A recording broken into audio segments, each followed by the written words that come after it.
Good Evening Business, le débat. Avec Audrey Tcherkov, avec Lee Mwang-nok, avec Jean-Thomas Le Sueur et avec Emmanuel Le Chypre. Alors, 12e journée de manifestation contre la réforme des retraites, elle est en train de se terminer, on attend les chiffres. 42 000 personnes ont défilé à Paris, nous dit la préfecture de police. Comment est-ce que vous regardez la situation actuelle? On est à 24 heures maintenant de la décision du Conseil constitutionnel. Est-ce que ça va marquer, cette décision, quoi qu'elle soit, le début d'une nouvelle ère dans ce conflit des retraites finalement? On est un peu figé là en quelque sorte ce soir. Oui, ce qu'on voit, c'est que l'opposition, elle continue de contester le moyen employé par le gouvernement. Et une chose est sûre, c'est que le projet de loi de finances rectificatif, c'est censé rectifier dans l'urgence un budget pour avoir un impact sur l'année en cours. Or là, il s'agit évidemment d'une réforme hyper structurelle qui va avoir un impact sur le budget, mais sur les années à venir. Donc non, c'était pas le véhicule législatif idéal. Et par ailleurs, si demain ce véhicule est remis en question, c'est l'ensemble de la réforme qui tombe. Maintenant, ça me semble peu probable et en réalité, on verra demain, parce que le seul juge de paix, c'est le Conseil constitutionnel. En effet, on est dans une démocratie, ça veut dire qu'il y a un état de droit et c'est ce Conseil constitutionnel qui va donner le droit demain en s'exprimant sur le fond de la réforme. C'est vrai que cette décision ne fera pas office de juge de paix. Qu'est-ce que ça dit de la situation actuelle pour vous, Jean-Thomas, finalement? Je suis assez d'accord avec Audrey Tcherkov, c'est-à-dire que il est vraisemblable quand même que la bataille de la rue, il est possible que Macron l'emporte. C'est-à-dire que le mouvement s'essouffle, même si le Conseil constitutionnel valide toute la loi. Alors après, on peut spéculer, est-ce qu'il valide toute la loi ou index senior, fallait qu'il valide. Je n'en sais rien. Évidemment, personne n'en sait rien. Mais même si c'est validé, on sent l'essoufflement. Qu'est-ce qu'il y a d'autre à faire que de manifester toutes les semaines comme ça, jusqu'à quoi? Jusqu'à l'été. Enfin voilà. Bon. Donc il est possible que Macron gagne la bataille de la rue, si je puis dire. En revanche, il a déjà perdu la bataille de l'unité du pays, de la confiance, etc. Mais c'est exactement le même schéma qu'au moment des Gilets jaunes. C'est-à-dire le mouvement a fini par s'épuiser.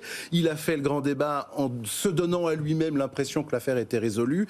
Elle n'est absolument pas résolue. Le pays est toujours plus fragmenté, plus tendu. Le sondage du Figaro de cet après-midi est impressionnant. 75% des Français sont prêts à signer pour un référendum. Alors le frontier, je n'en sais rien, mais la défiance... En fait, aujourd'hui, pardon, je m'arrête, mais ça fait déjà plusieurs semaines, la réforme des retraites n'est plus que le prétexte à exprimer un immense mécontentement et un immense rejet de cet exécutif-là, mais plus globalement de la direction du pays. Lee Mwang-nok, est-ce que le mouvement doit continuer sous une forme ou une autre, quelle que soit la décision du Conseil constitutionnel pour vous demain? Il va continuer sous une forme plus ou moins larvée. Comme vous venez de le rappeler, le pays est complètement abîmé par cet épisode et l'exécutif a perdu toute la confiance de la population française et cela va se payer dans les urnes évidemment dans les prochaines échéances. Dans les urnes, c'est dans 4 ans, Lim. Alors voilà comment on démarre. Vous voyez la façon dont Macron essaie de dresser des perspectives. D'ici là, ce pays va devenir ingouvernable et je vois mal l'exécutif tenir ce laps de temps. Par ailleurs, on prête beaucoup de neutralité au Conseil constitutionnel. Je rappellerai tout simplement que les lois ne sont jamais neutres et qu'une constitution l'est encore moins. Et la Ve République alors c'est vrai qu'il y a quelques anciens ministres du président Macron au Conseil constitutionnel. Permanent. Bon, quant à son Conseil constitutionnel... Avant de changer d'avis. Avant de changer d'avis. Bien sûr. C'est pour ça que je dis ça de façon ironique. Mais quant au Conseil constitutionnel, ces 9 sages ne sont pas des juristes. Ils ont été... Il y a un juriste. Oui, un juriste sur les 9 sages qui sont avant tout des politiques choisis par des présidents d'institutions éminemment politiques, les assemblées. Et si vous prenez l'historique des décisions du Conseil constitutionnel, elles sont éminemment politiques. Je prendrai simplement 2 exemples. Le premier, c'est lorsqu'on a créé la CSG. D'un point de vue purement constitutionnel, il aurait fallu créer 2 assiettes identiques. Or, l'assiette de la CSG n'est pas la même que l'assiette de l'impôt sur le revenu. Puisque la CSG est un impôt sur le revenu, donc il aurait fallu la même assiette. Ce n'était pas la même assiette. Donc la CSG aurait dû être toquée, tout comme l'a souligné d'autres membres du Conseil constitutionnel en 1999, 9 ans plus tard, lorsque Jospin a essayé de rendre la CSG progressive. Souvenez-vous de l'épisode. Et le deuxième exemple, c'est l'impôt sur les dividendes, qui, au début du mandat Macron, a été supprimé parce qu'il y a eu un lobbying de l'Association française des entreprises privées pour supprimer l'impôt sur les dividendes que que François Hollande avait créé. Donc les décisions sont clairement politiques et moi j'ai du mal à croire qu'il n'y ait pas une connivence aujourd'hui entre le Conseil constitutionnel et l'exécutif pour ne pas rejeter la loi. Non, mais automatique un peu là. C'est infini ce débat-là parce qu'en fait il n'y a pas de cour constitutionnelle non politique, il n'y a pas de système idéal. Regardez les débats sur la Cour suprême aux États-Unis. Évidemment qu'une Cour suprême est politique puisque il n'y a pas de système de nomination. Alors à moins de, je sais pas, de tirer au sort des citoyens qui seront aussi incompétents en droit que les anciens ministres. J'en sais rien, mais de toute façon, il n'y a pas de bon modèle. Si on accepte quand même que c'est le haut de la pyramide du droit public et que on donne un peu de crédit à son... Oui, on peut espérer un peu d'impartialité. Voilà, et qu'on veut bien respecter un peu les institutions dans un pays infiniment fragile, je pense que la sagesse l'exige. Même si vous avez raison, on pourrait réfléchir à d'autres modes, mais tout comme on pourrait réfléchir à une autre constitution. Quand vous voyez Emmanuel Macron là, qui commence à essayer de dresser des perspectives pour la suite, il dit je vais recevoir les partenaires sociaux, voilà, de la Concorde dans la foulée, quand vous voyez...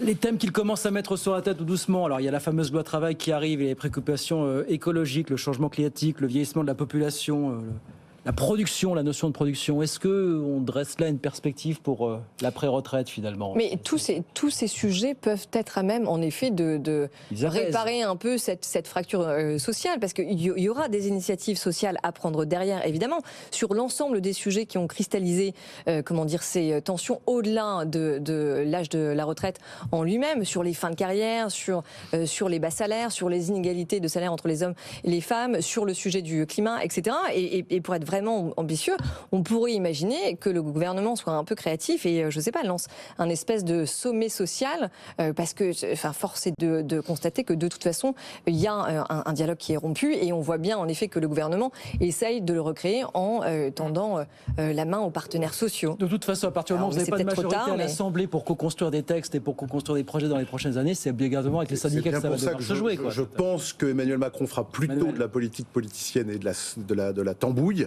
et que le prochain volet il sera institutionnel, et qui sera la tentative d'une union de gouvernement avec les 2 tiers des LR. Ça me paraît c'est le seul moyen de sortir, en fait, de trouver une majorité. 4 ans de tambouille, vous le dites en fait. Non, si tu casses le groupe LR et que 40 députés rejoignent la majorité, t'as une majorité absolue, même avec les 4 Renaissance qui viennent de partir. Mais ils n'ont pas envie. Hein. Comment ? Ils n'ont pas envie de monter dans l'ambulance. Hein. Oui, il y en a certains qui seraient féministes, quand même. Emmanuel, à voir. La suite, l'après-séquence. Après, quelle que soit sa date. Nous, en tant que journaliste, on ne peut pas se permettre des phrases comme « j'ai du mal à croire que », etc. Donc ça, mais moi, je ne suis pas journaliste, je suis libre penseur. Mais c'est bien pour ça, tout à fait. Mais je veux dire, jeter ce genre de suspicion, je trouve que c'est un peu irresponsable. Je vous ai donné des faits. Non, mais c'est pas des... Oui, d'accord, mais je veux dire, là, dès l'instant. Enfin, dans la même phrase, vous avez dit qu'il y avait toujours des interprétations du droit, et vous dites « ah ben non, ça, on n'avait pas le droit de le faire parce que c'était pas normal ». Il faut savoir, soit on a des interprétations, soit on n'a pas l'interprétation. Voilà, donc il y a un Conseil constitutionnel, ce qui compte c'est le statut des gens, pas leur diplôme. Bon, voilà, ils ont été nommés là, c'est eux qui décident. Après, qu'est-ce qui va se passer après ? Le problème c'est que tout le monde finalement, je veux dire, la vie politique française suit son cours. Les archaïsmes des uns, les promesses pas tenues des autres. Les promesses pas tenues, c'est celle d'Emmanuel Macron qui nous a promis combien de fois qu'il allait changer, qu'il allait gouverner différemment, qu'il allait écouter, qu'il allait finalement aller continuer à la rencontre des Français. Or, il ne va plus à la rencontre des Français. Il décide plus que jamais tout seul, etc., etc. Donc, tous les grands discours, ça ne tient pas. Et puis, on voit quand même, parce que moi, je veux bien que tous nos chefs d'État soient systématiquement nuls, incompétents, etc. Mais la réalité, c'est qu'on voit bien que les institutions ne fonctionnent plus. C'est-à-dire que quand vous avez une 5e République... Vous engager aussi un débat donc, sur la réforme des institutions. C'est quand même merveilleux. C'est-à-dire que les Français, ils ont choisi un bon président bien dynamique de droite. Finalement, ça n'a pas marché. On l'a viré, Nicolas Sarkozy. Hop, après, on a choisi le président socialiste un peu mollasson de gauche. Ça n'a pas marché non plus. Non. Après, on a dit, chouette, il y a un jeune dynamique là, avec sa tête de consultant qui va nous gérer la France comme McKinsey, etc. etc., eh ben, on se rend compte que ça marche pas non plus. Donc, c'est bien qu'il y a des paralysies profondes, paralysie institutionnelle, parce qu'évidemment, quand la Ve République, vous l'avez amputée quand vous avez remplacé le septennat par le quinquennat, qui était quand même la connerie pour laquelle tout le monde était d'accord quand on l'a fait, mais on se rend compte aujourd'hui que c'est un drame. Quand vous avez amputé, quand vous avez coupé les ailes du 49.3, comme vous l'avez fait, etc., on voit bien que les institutions fonctionnent plus vraiment. Et vous avez un pays qui est toujours dirigé par une haute administration, si vous voulez, qui continue avec les vieux réflexes, etc. Et donc le problème, contrairement à ce qu'on pourrait croire, c'est pas la tête. Le problème, c'est les jambes. C'est-à-dire que le problème, c'est que vous avez un pays dans lequel l'État est en train de s'effondrer littéralement, avec des fonctionnaires qui ne s'en rendent pas compte, etc. Et vous voyez bien qu'on est dans une paupérisation absolue de tous les services publics. Et malheureusement, on est tous convaincus, enfin la plupart des Français sont convaincus qu'on vit dans un des pays où on vit le plus mal au monde, alors qu'on est dans un des pays où on gaspille le plus l'argent. On ne peut pas dire qu'en France, on est dans un pays où on vit le plus mal au monde. Enfin, ou un des pays où on vit le plus mal au monde. Il n'y a pas un pays où on se plaint autant. Ah non, mais d'accord. Ok, mais le ressenti et la réalité sont deux choses différentes. Alors qu'il n'y a pas un pays où les taxes sur la consommation, regardez ce que disait finalement François Eccal hier, où les taxes sur la consommation sont aussi faibles qu'en France et où les entreprises sont aussi pénalisées qu'en France. Allez. Donc, vous voyez, c'est pour ça que je pense qu'il n'y a rien à attendre des 4 ans qui viennent, parce que les mesures qu'il faudrait prendre sont des mesures radicales, c'est-à-dire il faudrait revoir, et notamment tout ce qui concerne le logement, etc. Mais vous voyez bien qu'on ne va vers aucune mesure radicale. Alors, Jean-Thomas. Oui, non, je voulais rebondir sur ce que disait le Chip. Je suis assez d'accord pour dire que la question institutionnelle est en fait centrale. Elle paraît un peu rébarbative, loin des Français. Je pense que si elle est bien conçue, notamment, je vais me permettre d'ajouter un mot à ce que vous avez dit, c'est-à-dire toute la question de la décentralisation et en fait de la dissémination du pouvoir. C'est le vrai sujet en France. C'est le pouvoir est trop concentré, non seulement par la Constitution, par la tête, etc. Mais globalement, on sait que la gouvernance territoriale, etc., tout se passe, je vais très vite, mais on sait que les préfectures concentrent un pouvoir et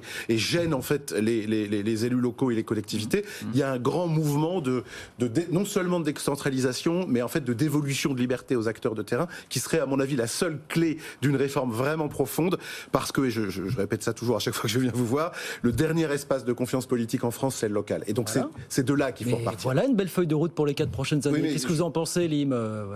Sans majorité absolue, ça va être extrêmement compliqué. Mais quand même. Mais ça, c'est typiquement des textes sur lesquels vous pouvez rebattre les cartes politiques. Lim, s'explique. Si je veux la faire courte, il y a 2 problèmes essentiels. Le premier, c'est le partage du gâteau. On en a parlé dans le débat précédent. Oui. Les gens dans la rue aujourd'hui posent clairement ce problème-là à travers la contestation de la réforme des retraites, où on leur demande des efforts, alors qu'à l'autre bout de la chaîne, ça va bien.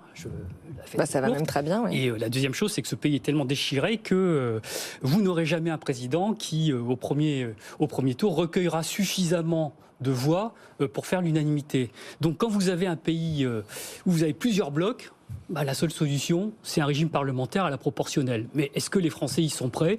Ça, je n'en suis pas convaincu, parce qu'ils tiennent mordicus à l'élection de leur roi, au suffrage universel. Et voilà. Mais il y a une réflexion en tout cas qui est entamée sur la refonte des institutions. C'est une piste en tout cas qui est annoncée. Qui est annoncée. Parmi les grands chantiers dont il est question pour les années, il y a la question institutionnelle. Il y a le temps, il y a 4 ans effectivement. On marque une petite pause. Oui, on termine quand même sur la remise en question du suffrage universel. Non, du régime présidentiel. Du régime présidentiel. Oui, c'est des démocraties parlementaires. C'est le Parlement qui désigne le chef de l'exécutif. Le problème, c'est que vous voyez bien que sur tous les sujets, on est au devant. Enfin, il y a la nécessité de rupture radicale, qu'on prenne le sujet de la Constitution, qu'on prenne le sujet de notre vie politique, qu'on prenne le sujet de son organisation, la décentralisation, etc. Ce sont des ruptures majeures. Est-ce que on a une équipe aujourd'hui qui est prête à s'engager sur des sujets de rupture majeure? Allez, 18h50, on marque une petite pause, on revient dans un instant. On a encore quelques minutes pour... Alors on a 2 sujets, il va falloir choisir. Le FMI qui tape sur les doigts de la France, ou alors crise des vocations dans la fonction publique. Vous avez 2 minutes pendant la pause pour voter, et puis on se retrouve dans un instant. On en est là, malheureusement. À tout de suite.